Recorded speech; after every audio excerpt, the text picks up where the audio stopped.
అదరగొట్టే కారం రంగు రుచి ఆచి కారం పొడి. నా కొడుకు లేకుండా చేసి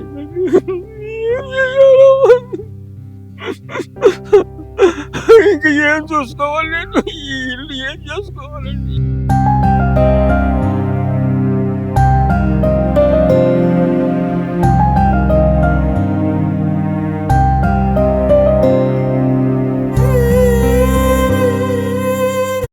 వృద్ధాప్య వయసులో ఇంట్లో సేద తీరాల్సినటువంటి ఆ తండ్రి ఆవేదన చూడండి ఒకసారి. ఆయన తన కొడుకుని, చేతికొచ్చిన కొడుకుని, వయసులో ఉన్నటువంటి కొడుకుని పోడగొట్టుకొని కన్నీటి పర్యంతమవుతున్నటువంటి దృశ్యాలు ఇప్పుడు అందరినీ కలిచివేస్తున్నాయి. కారణం, తన కొడుకు కట్టుకున్నటువంటి భార్య అత్యంత దారుణంగా తన భర్తను హతమార్చినటువంటి ఘటన నిన్న చూసాం మనం. గుంటూరులో ఒక ఘటన, భర్తను చంపేసి ప్రియుడి సహాయంతో పోర్న్ వీడియోలు చూసినటువంటి ఒక భార్య ఉదాంతం. ఆ చనిపోయినటువంటి భర్త తండ్రి ఇప్పుడు మనం చూస్తున్నటువంటి అతని వ్యక్తి తీవ్ర ఆవేదనకు గురవుతున్నాడు. 3 ముళ్ళు వేసి 7 అడుగులు నడిచినటువంటి భార్యే యమపాశం విసిరితే కష్టసుఖాల్లో తోడుంటానని ప్రమాణం చేసిన చేతులే కట్టుకున్న వాడిని కడతీర్చడానికి సిద్ధమైతే అక్రమ సంబంధాలు ఎంతటి ఘోరానికైనా తెగిస్తున్నదానికి ఈ గుంటూరు జిల్లాలో జరిగినటువంటి ఈ ఘటనే సాక్ష్యంగా మారింది. ఇప్పుడు వింటేనే ఒళ్ళు గగుర్లు పొడుస్తుంది ఈ ఘటనకు సంబంధించిన వివరాలు. ప్రియుడి కోసం భర్తను చంపేసిన భార్య చంపేశాను అనేటువంటి భయం కూడా లేకుండా పక్కనే రాత్రంతా ఆ భర్త శవం పక్కనే కూర్చొని ఎంజాయ్ కోసం పోర్న్ వీడియోలు చూసిందంటే అర్థం చేసుకోవచ్చు ఆ భార్య క్రిమినల్ మైండ్ సెట్ ఎంత దారుణంగా ఉందో.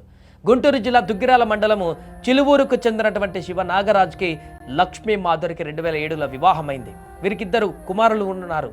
హ్యాపీగా కొనసాగుతుంది కుటుంబం అనుకున్న సందర్భంలో ఈ దారుణమైనటువంటి ఘటన. విజయవాడలోని ఒక సినిమా థియేటర్లో టికెట్ కౌంటర్లో పనిచేస్తున్న సమయంలో మాధురికి గోపి అనే వ్యక్తితో వేరొక వ్యక్తితో పరిచయం ఏర్పడింది. ఆ పరిచయం కాస్త వివాహేతర సంబంధానికి దారితీసింది. తనకు కట్టుకున్న భర్త ఉన్నాడు, అన్ని చూసుకునే ఆలన పాలన చూసే భర్త ఉన్నాడు, పిల్లలు కూడా ఉన్నారనే ఇంగిత జ్ఞానం కూడా మార్చి అక్కడ పరిచయమైనటువంటి ఆ గోపితో అక్రమ సంబంధాన్ని నెరిపింది.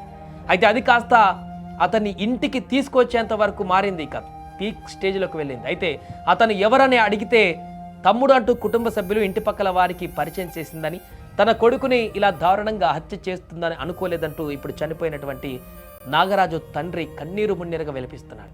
ఎవరు ఊహించలేదు తను ఇలా అతనితో పాటు బయట అక్కడక్కడ తిరుగుతూ కనిపించి ఎవరైనా చెప్పినా కూడా అడిగినా కూడా ఎవరు పలానా వ్యక్తి మీ భార్య బయట వ్యక్తులతో కనిపించిందనంటే అతను మా తమ్ముడు అని చెప్పేసి ఆమె ఈ రకంగా వెనకేసుకొని వచ్చే ప్రయత్నం చేస్తుంది నిరోజులు. ఇకపోతే ఇదే విషయంలో భార్యాభర్తల మధ్య గొడవలు జరిగాయి. భర్త కనిపెట్టేశాడు ఈమె చేస్తున్నటువంటి ఈ ఆకృత్యాలను కనిపెట్టేశాడు. భర్త తనను హింసిస్తున్నాడంటూ భర్తపైనే మాధురి అనేక సార్లు స్టేషన్లో ఫిర్యాదు చేసినట్టుగా కూడా తెలుస్తోంది. ఇదిలా ఉంటే తన వివాహేతర సంబంధానికి భర్త అడ్డుగా ఉన్నాడని భావించినటువంటి ఆ మాధురి ప్రియుడు గోపితో కలిసి అతన్ని వదిలించుకోవాలని నిర్ణయించుకుంది. అనుకున్నట్లుగానే రాత్రి భర్త కోసం ప్రేమగా బిర్యానీ చేసింది. ఇంత ఆప్యాయంగా తన భార్య బిర్యానీ చేస్తుందే అని చెప్పేసి ప్రేమతో పెట్టినటువంటి బిర్యానీ ఆరగించాడు ఆ భర్త. కానీ దాని వెనుకున్నటువంటి కుట్రను గ్రహించలేకపోయాడు, దాంట్లో ఉన్నటువంటి విషయాన్ని గ్రహించలేకపోయాడు. ఆ బిర్యానీలో 20 నిద్రమాత్రలు పొడిగా చేసి కలిపింది ఆ భార్య. దీంతో నాగరాజు గాఢ నిద్రలోకి జారుకున్న తర్వాత అర్ధరాత్రి 11:30 సమయంలో అతని ప్రియుని పిలిపించుకుంది గోపిని. ఆ తర్వాత ఇద్దరు కలిసి నాగరాజును అతి కిరాతకంగా చంపేశారు.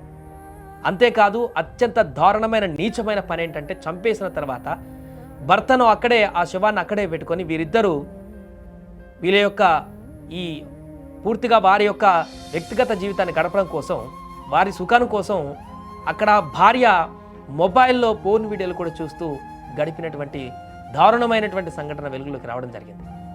చనిపోయాడని నిర్ధారించుకున్న తర్వాత గోపి అక్కడి నుంచి వెళ్ళిపోయాడు కాసేపు ఉన్న తర్వాత. అయితే మాధురి ఏమాత్రం భయపడకుండా భర్త మృతదేహంతోనే ఉంది. తెల్లవార్లు ఫోన్లో ఇలాంటి వీడియోలు చూస్తూ కాలక్షేపం చేసిందట. ఉదయం 4 గంటల సమయంలో చుట్టుపక్కల వారిని పిలిచి తన భర్తకు గుండెపోటు వచ్చిందని డ్రామా ఆడడం మొదలుపెట్టింది. ఇక అందరూ మొదట నాగరాజుది గుండెపోటు అనుకున్నారు, అంత్యక్రియలకు ఏర్పాటు చేస్తున్నారు. అయితే అప్పుడే అసలు నిజం బయటకు వచ్చింది. అంత్యక్రియల సమయంలో నాగరాజు చెవి నుంచి రక్తం రావడాన్ని గుర్తించారు తన స్నేహితులు. వెంటనే ఇది సాధారణ మరణం కాదు, దీంట్లో ఏదో కుట్ర కోణం ఉందని చెప్పేసి వాళ్ళు గ్రహించి ఫిర్యాదు చేయడంతో అసలు విషయం బయటపడింది. లేకుంటే ఇది బయటకు వచ్చేది కాదు, ఇంత దుర్మార్గమైనటువంటి చర్య. ఇప్పుడు ఈ విషయం తెలుసుకున్నటువంటి ఆ తండ్రి, చనిపోయిన వ్యక్తి తండ్రి గుండెలు బాదుకుంటున్నాడు. నా కొడుకు చనిపోయిన తర్వాత ఇంకా ఏంటి, నేనేం చేయాలని ఆవేదన వ్యక్తం చేస్తున్నాడు. ఆ తండ్రి మాట్లాడినటువంటి మాటలు ఒకసారి మీరు కూడా వినండి. నా అబ్బాయి లోకం శివనాగరాజు. తెల్లారుజామున 4ంటికి మా మనవడు వచ్చి మమ్మల్ని లేపాడు. తాతయ్య, మా నాన్న అసలు కదలలేదు, మెదలలేదు, మాట్లాడతలేదు, ఏంటో తాతయ్య అని వచ్చాడు. వస్తే పరిగెత్తుకుంటూ వచ్చి చూస్తేమని మంచం మీద ఉన్నాడు, చనిపోయాడు. శివంబడిగా రక్తం కారుతుంది, ఇదేదో తేడాగా ఉంది అని చెప్పి అందరూ మల్లగుల్లాలు పడ్డారండి. ఆ మల్లగుల్లాలు పడేటప్పటికి ఇక మళ్ళీ పోలీసులు ఫోన్ చేసేటప్పటికి వాళ్ళు వచ్చారు. వచ్చి చూసుకున్నారు. చూస్తే ఒంటి మీద దెబ్బలు కనపడుతున్నాయి. ఇక ఆ తర్వాత ఇది చూస్తే ఏముంది, బైకులు విరిగిపోయినాయండి, తెగిపోయిందండి, ఒళ్ళంతా కూలబడిచారండి.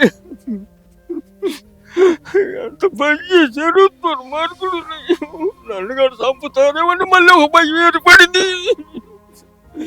ఆర్తి కోసం అండి, సొమ్ముల కోసం, ఆర్తి కోసం ఇంత పని చేసిందండి. దానికి ఏం తక్కువ చేశాను. పొలాలు అమ్మి ఇల్లు కట్టించానండి నేను. వాళ్ళు ఇల్లు కావాలనుకుంటే ఇల్లు కట్టించాను పొలం అమ్మి. గోప్యాన్ని ఎత్తంట ఆయనతోటి కలిపి ఆయన రప్పించుకొని ఈ పని చేయించిందండి కోడలు. నా కొడుకు లేకుండా చేసిందండి.